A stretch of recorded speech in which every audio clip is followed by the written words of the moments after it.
కూడా పిసిసి అధ్యక్షుడిగా నేను విజ్ఞప్తి చేస్తా ఉన్నాను. నిన్న మంత్రి గారు మాట్లాడిన విషయంలో ఒక సినీ ప్రముఖుల విషయంలో ప్రస్తావించడం, వారి మనసు గాయపడడం, ఇదంతా జరిగిన పినమట పార్టీ ఆదేశాల మేరకు మంత్రి గారు బేషరతుగా వారు వాడిన మాటల్ని వెనక్కి తీసుకోవడం జరిగిపోయింది. నేను కేటీఆర్ గారు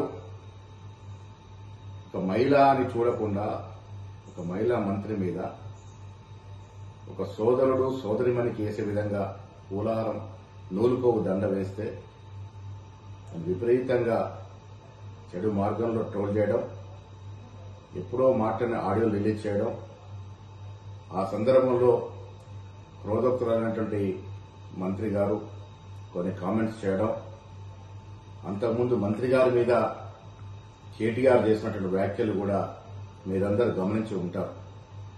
ఏది ఏమైనప్పటికీ ఎవరి మీద ఎవరు వ్యాఖ్యలు చేసినా, ఎవరు నొచ్చుకున్నా ఇది తెలంగాణ సమాజానికి మంచిది కాదనే ఉద్దేశంతో మంత్రి గారు బేషరతుగా ఆ వ్యాఖ్యల్ని ఉపసంహరించుకున్నటువంటి సందర్భం.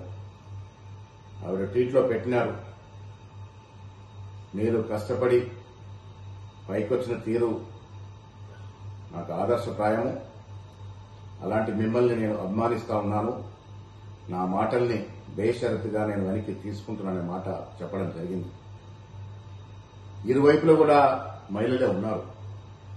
మొదటగా మంత్రి గారి మీద కేటీఆర్ చేసిన వ్యాఖ్యలు, పెట్టిన ట్రోల్స్, వివిధ సోషల్ మీడియాలో వచ్చినటువంటి అభ్యంతరకరమైనటువంటి ట్వీట్స్ మీరందరూ కూడా గమనించే ఉండి ఉంటారు.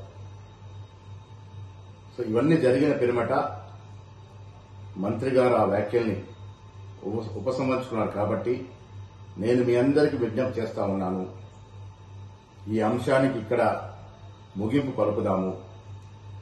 ఇంకా దీన్ని దూరం తీసుకెళ్తే ఇరువైపున మహిళలు కూడా నొచ్చుకొని బాధపడే అవకాశం ఉంది. కాబట్టి సినీ ప్రముఖులందరూ కూడా నేను విజ్ఞప్తి చేస్తా ఉన్నాను, ఈ అంశాన్ని ఇక్కడితో ముగింపు పలుకుదాము. భవిష్యత్తులో మా మంత్రులు గాని, కాంగ్రెస్ నాయకులు గాని, వివిధ పార్టీల ప్రతిపక్ష నాయకులు గాని ఎవరి మీద ఎవరు కూడా ఇలాంటి అభ్యంతరకరమైనటువంటి వ్యాఖ్యలు చేయకూడదని విన్నవిస్తా ఉన్నాను.